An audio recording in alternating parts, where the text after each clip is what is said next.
All right, so it is time for the next session, and this one, this is a bit of a Frankenstein's monster of my creation, but I decided to lump these panelists together under the banner of programming and data manipulation. So we have a computer scientist with us and a music technology student and an atmospheric sciences student, the graduate students these are. So I'm hoping that you don't resent being put together too much, and that we can all learn from each other. So you may begin. So, hello everyone. We're going to present this panel about programming and data manipulation and how you can use music to present these subjects. And so programming and computer science in general are not only about, people who are going to be software engineers or work behind a computer all day. It's something that I think we all think in this panel that should be incorporated in all the different subjects, because the computational thinking can be used for problem solving in a lot of different areas.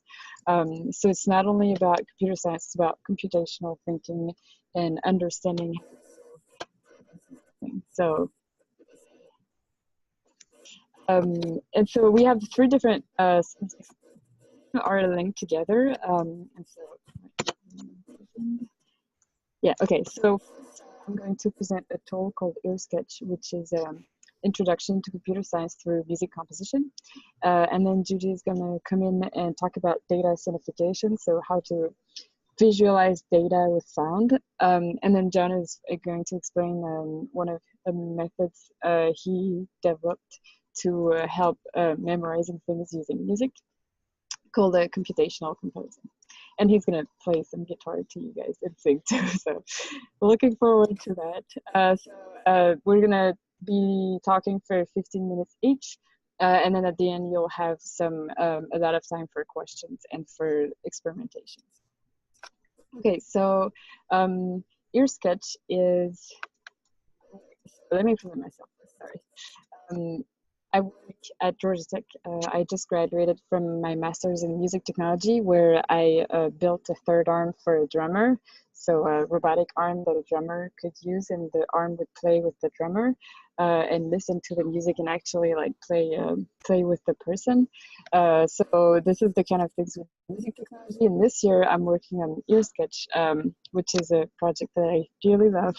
And so I'm going to talk to you about what is EarSketch in a general introduction, and then show you how to use it very briefly.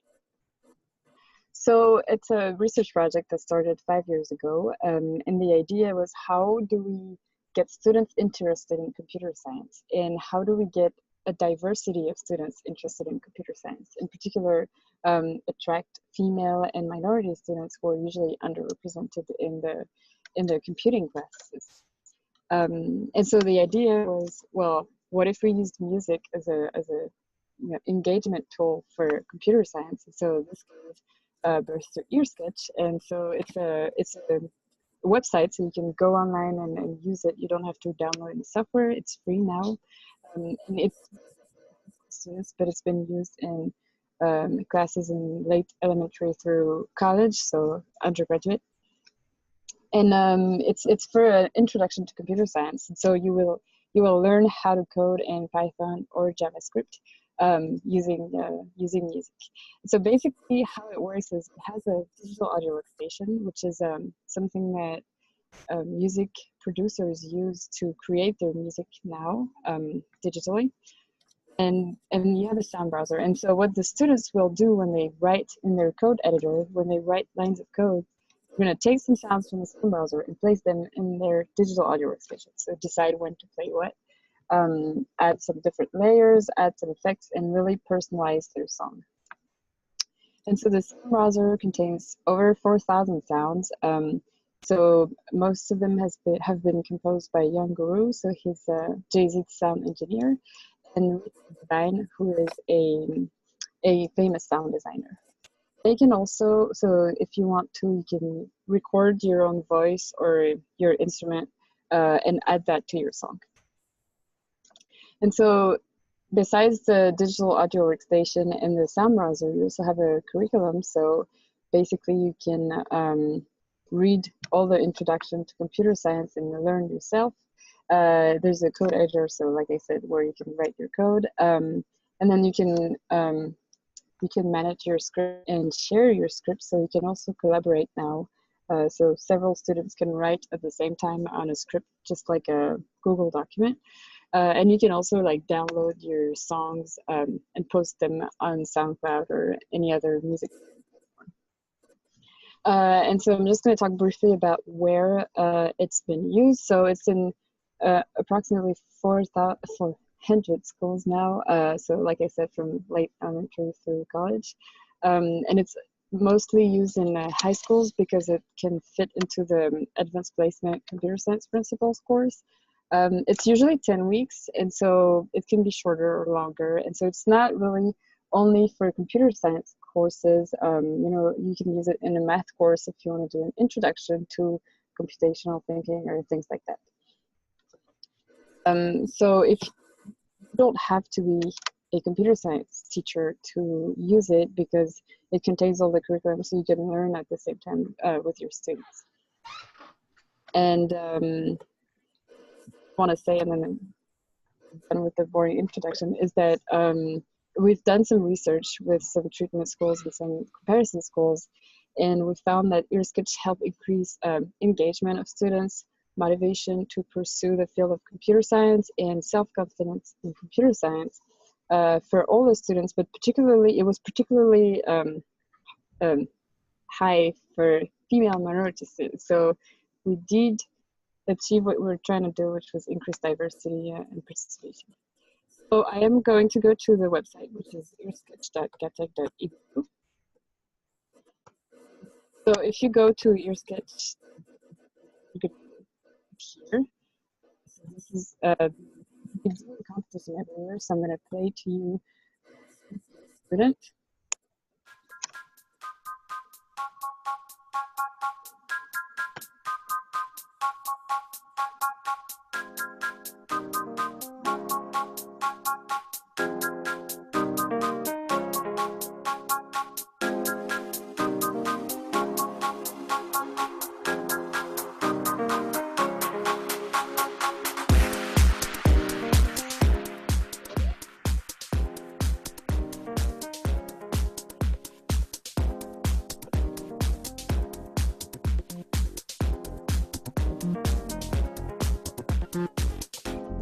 I'll let you listen to the rest if you want.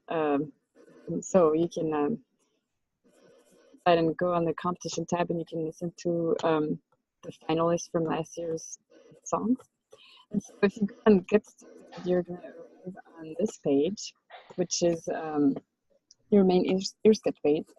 Here are the different elements that I was talking to you about. So here's the curriculum, and it's divided into 3 units. And so you can learn about basic computing concepts like loops, conditionals, variables, functions, things like that. And it's all integrated with the music ideas. So for example, in music, you know that loops are a big thing, like repetition. And so we use that for introducing the loop concept in computer science. And so if you go into one chapter, you will see that there's some text explanations, videos. You also have some code examples that you can paste in your and also contains, if it's here, if you want, if you can go and click here and ask for teacher materials and access to the community. And finally, there's an hour of code introduction. So if you want to introduce your students to computer science or your kids to computer science, it's just an hour-long activity for someone who's never ever coded, and start creating a song very quickly using this little tutorial. them, and I'm going to close it so we have more room here. And basically here,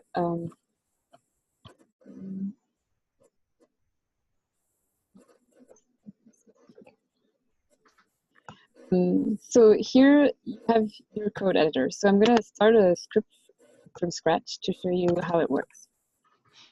All right, so I'm going to create a new script. And like it can be Python or JavaScript, so I'm just going to do a Python one.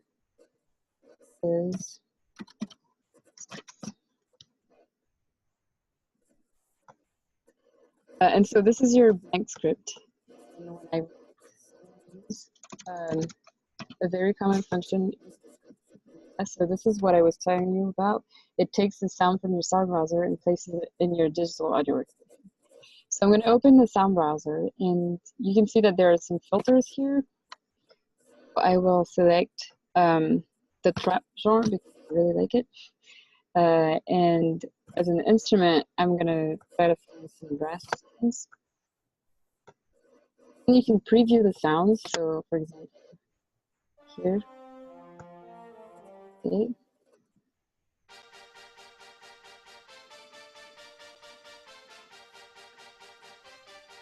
And so if you like it, you can paste the name here.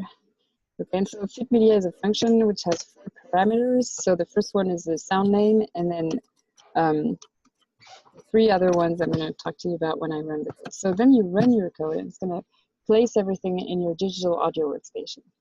So I don't think that I'm going to be able to play it because my internet is a little slow, but I can show you at least. So the first number here is the track. So you can have several tracks, which means you can play different instruments at the same time. And then the second number is your beginning time. So here you see it starts at 1. So this line is the number of measures, and measures are a time unit for in music. And then it ends at measure 3. Track 1 starts at measure 1, 3. So if I change this to 5, you will see that it's going to go all the way to measure number 5. The next step is you're going to add some more fit media. So you're going to add some different sounds at the same time. So for example, I'm going to change my instrument, take off the brass filter, and maybe choose a maybe piano or something. Let me see if they have any piano sounds for. Okay, so again, I preview. Okay, so let me say I like this one, so I'm going to add the name again, and I'm going to say we're going to start putting it on the second line. And so I'm going to start also at the beginning and finish at measure 5.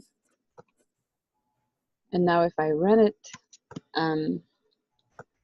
you can see that I have my second line with the new sound. So here you see the sound name is the same as here. And so you can go on and add more sounds to complete your songs. But then it's the only thing you can do. You have several different functions. So you have make beat, which use like a small clap sound or a cymbal sound. Let me clear the filters.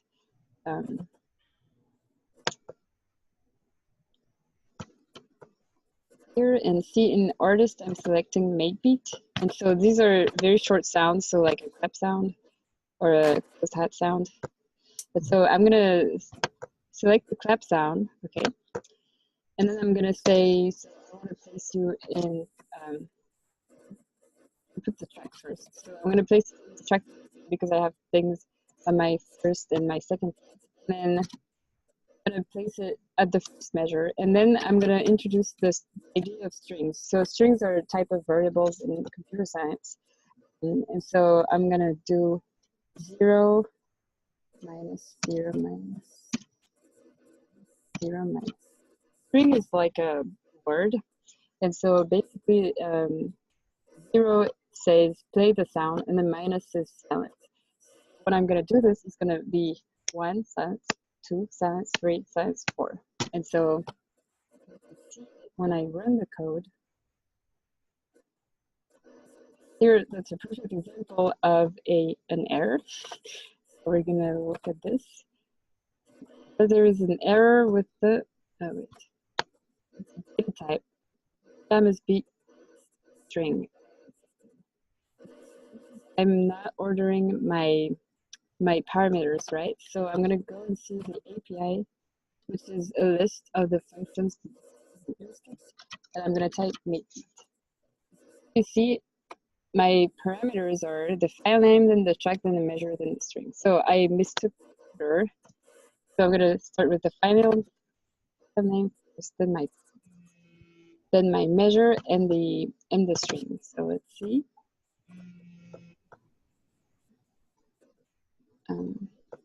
Right, and so now you can see that on my third track, I have added, remember how I said, so the 0 is when you play, so you play it, and then stop, play, stop, play, stop, play. So play, stop, play, stop, play, stop, play. So you can play with the rhythm, you can play with the rhythms.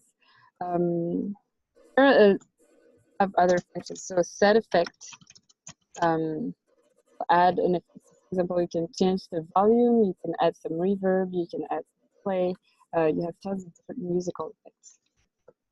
And like I said, so for measures, you know, add this little make beat thing. If we will have a lot of time at the end, so I can also show you more examples at the end. And I just want to say one quick thing before the questions, is that, sorry, in the curriculum, you will see that there are also advanced tabs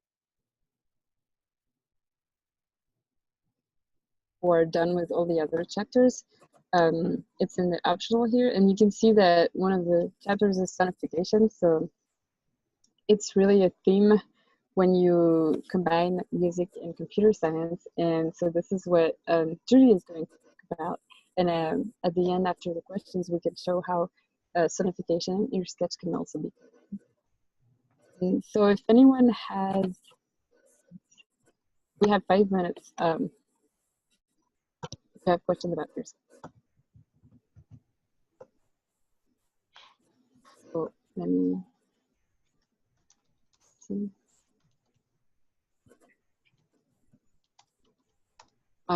Great, yeah. Yeah, Lea, thank you for that. Please, attendees, go ahead and type your questions. We have a few minutes for this. Thanks.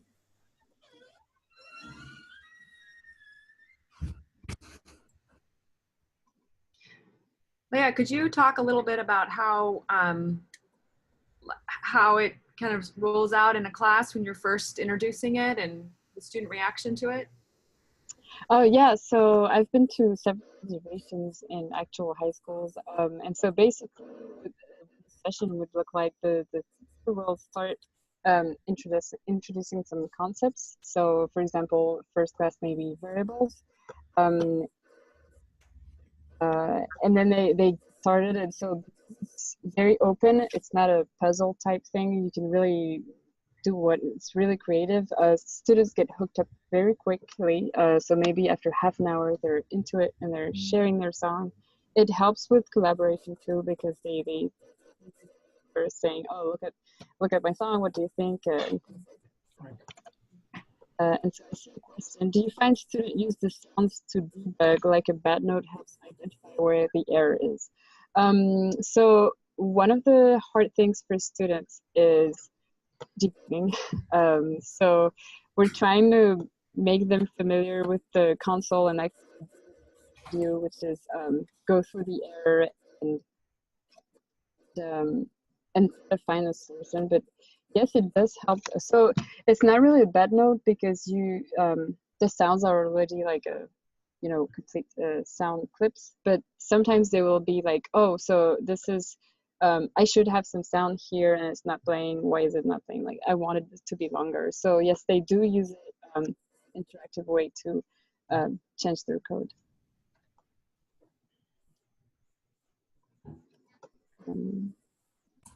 Hey, Lea, I have a question, and I'm sorry if you already covered this because I've been bopping around. But I was sort of, I think I get the basic idea that this is a great way a fun way of learning programming. I'm wondering, let's say I'm someone who I already know as much programming as I want to, Okay, yeah. and I want to make music. Like, does anybody use EarSketch just to make music, like irrespective of any interest in programming? So EarSketch is made so that they could do that, because you don't need music knowledge. You can just start remixing things. And basically, this digital audio workstation really looks like people would use if they just didn't use that. They would use a regular digital audio workstation. And so, yes, it's something you can use. You might find it, because it's an introduction to computer science, you might find the coding part boring if you're a very well-versed computer science person. But there are a lot of different options to explore. There's like 16 different types of effects that you can play with and change the parameters. So yeah, I would say it's something that you can do if you're only interested in the music part.